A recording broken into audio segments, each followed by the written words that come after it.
Hello and welcome to another video. Please don't forget to like, comment, and most importantly subscribe if you enjoy the content and find this video helpful.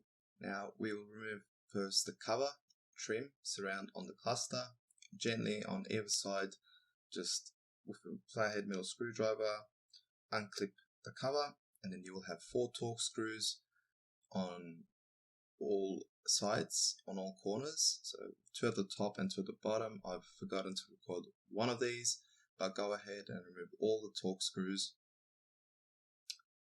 Once the screws are out, all that's left to do is to wriggle the cluster out and unplug the cable.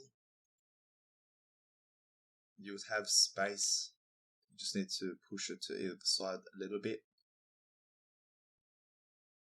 and then you can see the plug towards the back, and you'll need to unclip the plug. So you first push in that part over there, and then the black piece of the plug, you detach the plug in this way. Thank you for watching. I hope you found this video helpful. Don't forget to like, comment, and most importantly subscribe to support the channel, and we will see you in our upcoming videos.